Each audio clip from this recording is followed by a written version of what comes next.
This is the Roots and All podcast, and I'm your host, Sarah Wilson. Join me as I talk about all aspects of gardening with some of the top horticulturists from around the world. In this episode, I'm joined by Nicolas Salazar of Guardians Worldwide to explore the often overlooked role of rocks in our designed environments. We discuss their carbon storage potential, their deep relationship with plants, and why removing rocks from landscapes may have more impact than we think. It's a conversation that challenges us to see rocks not as static objects, but as vital living parts of ecological systems. So my name is Nicolas Salazar. I'm a Chilean-British environmentalist. My background is quite mixed. I started out in the creative sector and then moved into education and research in academia. So for 10, 15 years, I worked at various universities doing research, environmental research, challenge-led research, conflict research. I worked for the University of Leeds, for the University of Surrey, for the London School of Hygiene and Tropical Medicine, and the London School of Economics. So I have a background in academia, but I felt that wasn't the right space for me. So I left that around 7 years ago, and I founded an organization called Guardians Worldwide, which is where I work right now. I also do consultancy for various NGOs, charities, and third sector organizations in the area of intercultural environmentalists. So I'm not a scientist. My interest in the environment is not a scientific one, it's an intercultural one, which means that I study and I share different perspectives on the environment coming from different cultures, especially indigenous and Afro-descendant. Fantastic. So tell me more about Guardians Worldwide. So Guardians Worldwide is registered as a charity in the UK. So we have a charity status in the UK. We're also registered in Portugal, and we're registered in Nigeria as a PLC. And what we do is quite a mixed bag of things, really, what we do. But the baseline is to support what we call inclusive sovereignty, which means that the use of territory or land needs to take into account the groups of people that have lived and taken care of a land for many generations. The system of land use and governance tends to be exclusive, which means you buy land and you have exclusive rights over your land, or the state has land and it has a system of control and protection through armies and policing, etc., over that land, and it's also exclusive. But there are no frameworks to support, say, indigenous people, Afro-descendant people, also families that have had a connection with the land for a long time, if they don't have those exclusive rights. So what we do is we support indigenous people, Afro-descendant people, rural communities who for centuries have been protecting forests but have no rights, by raising funds to do reforestation, to do protection of a comprehensive set of rights, cultural rights, land rights, women's rights, rights to intercultural health. So it's quite mixed, but it's ultimately about identifying groups of people that have a duty of care, a cultural or established duty of care for their land, which is what we call guardians. I think from a sort of Western capitalist perspective, we tend to categorise land so it's either agricultural use, or it's use for farming animals, or it's for leisure or for ornamental use perhaps. Is that the same perspective, do you think, that can be applied to other groups who use land or interact with land, or do you think they have a different perspective?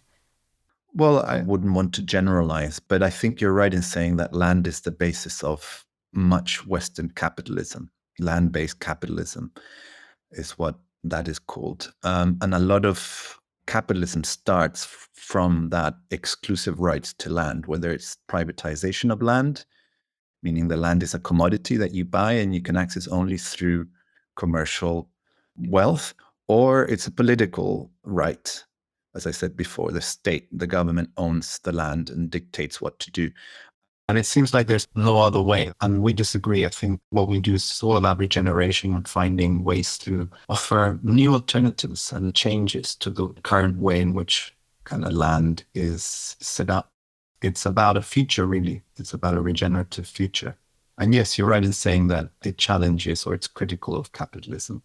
I do follow your work, particularly on LinkedIn. And you posted actually about something that I wanted to cover with you because it was such a fascinating take on things that I'd not even considered before. And you posted actually about rocks. And I was thinking about them, in the landscape and particularly, as I said, through the lens of horticulture, which is what a lot of people who listen to the podcast are involved with and interested in. And I think sometimes we just kind of overlook that aspect of the landscape. And I wondered if we could get more into that, and specifically to start with the idea that rocks store carbon, which I think we always just think of trees in a landscape and horticultural context. But, just that for me was a bit of a revelation. It's just something I'd not even thought about before. Yeah, it's something that I have been mulling over for some time. I started working around this reconnection with rock around 10, 15 years ago. I wrote a book about limestones. And then around 2 years ago, I started coming a lot to Portugal, where I am right now. And then at the beginning of this year, I settled in an area called Lourinhã Formation, which is in central Portugal, in an area known as Geoparque Oeste, which is a UNESCO-listed geopark because of the geological value that it has. It's one of the world's largest sites of Jurassic finds. So you have dinosaur bones and you have fossils and whatnot. And the rock formations are really quite incredible. So I've spent a good 4 months immersing myself in this rocky landscape. And I have found a lot of things that really sort of started to raise some interesting questions around climate change. When you walk around the coastline here, what you find is these very big cliffs with various different layers of sedimentation, which are geological time. And then you find often areas where there is a lot of reddish rock, hematite, which indicates that their soil was very hydrated. So it was a rich soil. And then you have on top of it, usually areas where there's a lot of charcoal or fossilized charcoal, massive, massive amounts of burnt areas. So mega fires occurring. This is in the period between the Jurassic and the Cretaceous, so the period when the dinosaurs were wiped out. And I started to think, wow, these rocks have a lot of information about paleoclimate, which of course we all know. We all know that there have been climate changes in the past. But for me, what the revelation was to see it. We hear in the news stuff about climate change, and we hear in the news stuff about climate change in the past, for those that are more interested and want to look at deep past. But to see it, the experience of it really changed. To see so much carbon stored in carbonate rock, so in limestones, in chalk. And I started to wonder, so how much carbon is actually stored in these rocks? And I learned that 99.9% of carbon is actually stored in rock, not in the biosphere, not in trees, plants, and animal bodies. 99.9 of carbon in the planet is stored in rock. And of course, the deeper it goes, the more it is, as it were, vaulted in the planet so that it doesn't get released. The carbon cycle is very deep. It goes from the atmosphere to the lithosphere to the surface layer of the earth, and then deep, deep underground until it turns into magma, and then it comes back through volcanic activity into the atmosphere. So it's a very, very long cycle. And what this look at the deep time of the carbon cycle, what it did to me is show just how unnatural it is to release carbon artificially by humans in a temporal sense. We're releasing carbon at a speed that is absolutely unprecedented for the planet's sense of time. It takes 100 million years to store carbon in the deep ground to create gas and petroleum deep underground. We are excavating that petroleum and then burning it in our cars, airplanes, and factories instantaneously. And it took the planet 100 to 300 million years to store it. So I thought it was important to raise that question of what are we doing about protecting rock? Because we are often discussing the idea that we need to protect forests and we need to protect oceans because they store carbon. What are we doing to protect rock from mining and from oil and gas extraction, seeing as rock is the place where carbon goes to stay in our planet. And rock is what is creating the homeostasis, the balancing effect so that the surface doesn't heat up. If we didn't have rock capturing all that carbon, the surface of the planet and the atmosphere would heat up considerably more, and we would turn very quickly into Venus, and life would be unlivable. So we have to sort of valorize rock for its ecological function, not just because, it's good to mine to create whatever it is that we want the rock for, but in the same way that we value trees for their ecological function. I thought it's important to raise awareness of the ecological function of rock, which I had never heard of before. Yeah, it's such a fascinating perspective. Given that there is so much rock, as you say, right down to the core, does the kind of scratching the surface that we do, particularly, as I said, I'm thinking about like a horticultural landscaping level, is that enough to cause an issue? Well, no, I'm talking mainly about extraction of oil and gas and the release of carbon that produces. So carbon emission from burning biofuels is the big problem. And my message, the message that you saw on LinkedIn, was about the need to advocate for geoparks, for areas that are protected from mining and drilling, basically, and fracking. That's the sector that is causing most of the damage, or the damage in terms of releasing massive amounts of carbon and methane and other greenhouse gases into the atmosphere. But your question goes to the public perception and what the public can do. And I think awareness raising, being aware of this and being sensitized to this is really important, because we all have a responsibility and we all have a role to play and we're all in it together. So being aware of this is important because it changes your perception and your relation to things, or it can do anyway. So even if you're not necessarily a petrologist, someone who's drilling for gas and whatnot, or you're not a lobbyist, and if you're just a horticulturalist who's using minerals and rock in your garden and you're not really doing very much, just the way you relate to those rocks in your garden and the way you relate to those minerals that you're putting on the soil, and if you can start to see them as living, as part of life, not just as a thing, I think that's also important. Even if you're not necessarily doing much to achieve climate mitigation, at least a little bit more awareness and sensitivity, I think, goes a long way. Yeah, and that goes back to what you were saying, I think, about the temporal issue. And when I was reading your post and thinking about rocks, it made me think they are on such a different timescale. And people talk about the timescale of trees is very different to the human sort of time experience, but rocks even more so. And I do wonder if there's just that disconnect because we can't get our heads around the life scale of these things. Yes, I mean, I think partly it is that we're so disjointed, we're so separated from rocks at an experiential level. And what are they? Even though we are made of minerals, our bones are calcium, just like chalk is, we don't see that experiential connection. We just sort of see a rock, a thing, and it. So the first thing we think of a rock is that it's inert, it's inorganic, it's not alive. And that's inbuilt in our cultural DNA, if you like. But as I said earlier, my work with Guardians Worldwide is intercultural. It's about understanding perspectives coming from other cultures. And over the years, I've encountered many, many, many different indigenous groups whose language, at the language level, they relate to rock very differently. I'll give you an example. I come from Chile. And in Chile, the main indigenous peoples are the Mapuche. Mapu means Mother Earth, Che means people, the people of Mother Earth. And their language is called Mapudungun.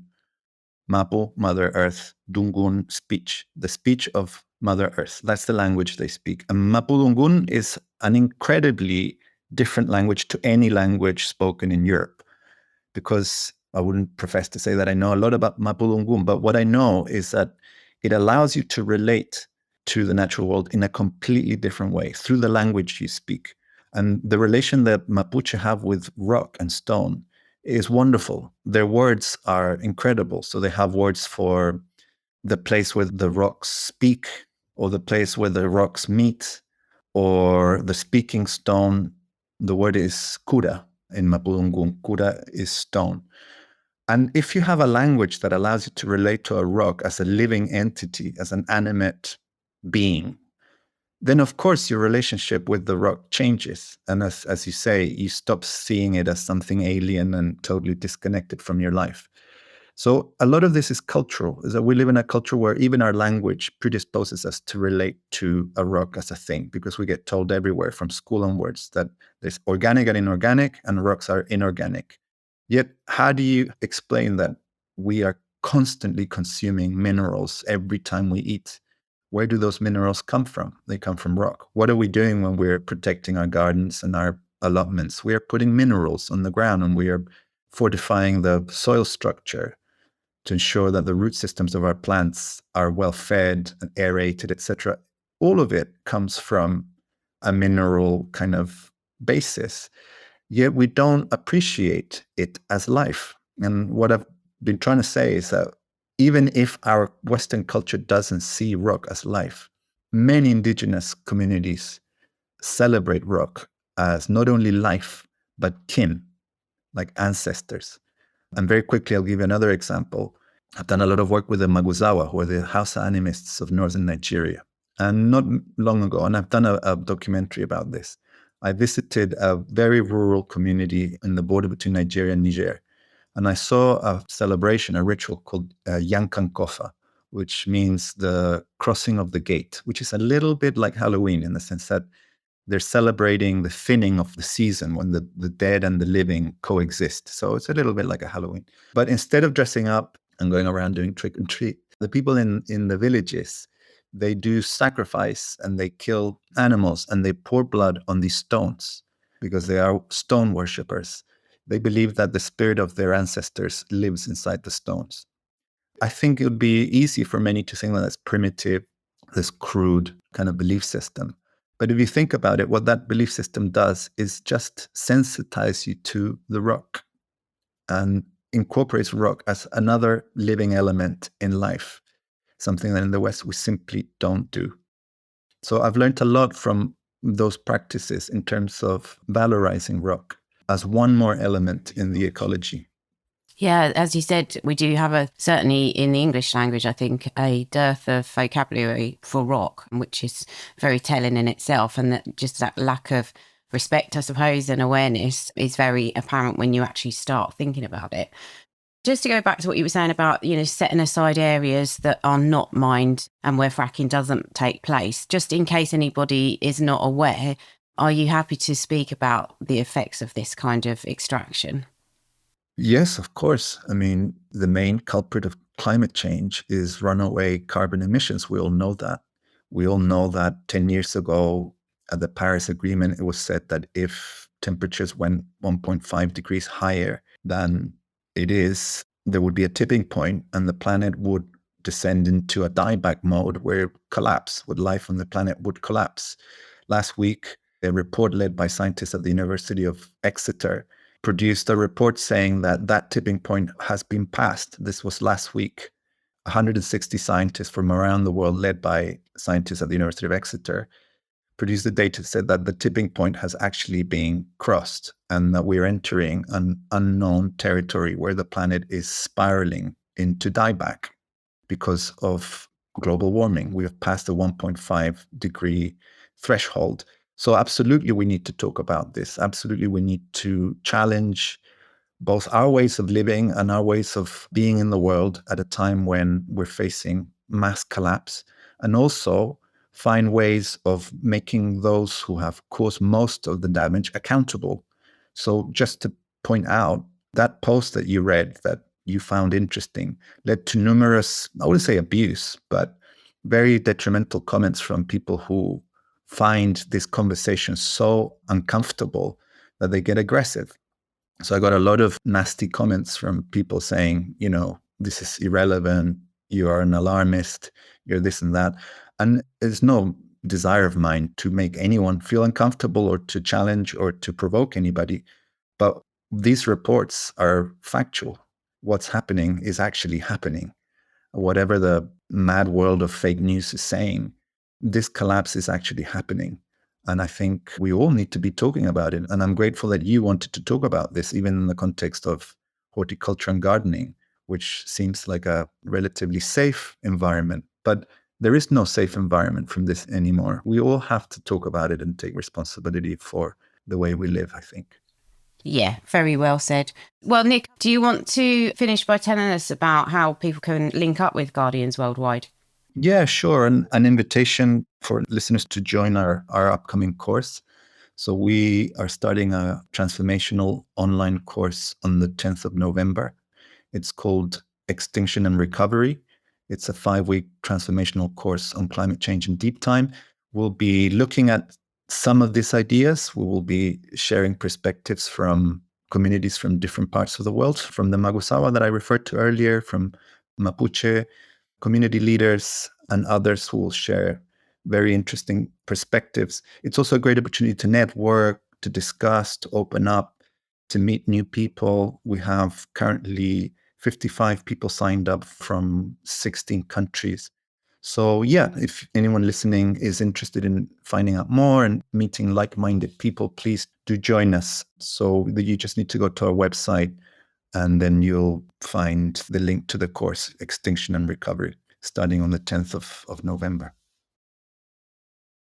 Thank you very much to Nicolas for sharing his profound knowledge, and thanks to you for listening. If you like this episode, you might also like episode 41, Natural Stone with Giles Heap, and episode 222, Nature from the Rubble. You can download or listen to the podcast direct from the website rootsandall.co.uk. Please also check out my Patreon, where you can make a one-off donation or take out a monthly subscription to help support the podcast. Because if you enjoy the show, please help it continue. I also have a GoFundMe where you can make a one-off donation. Even a one-off donation of £1 helps, and I'll be really grateful for your support.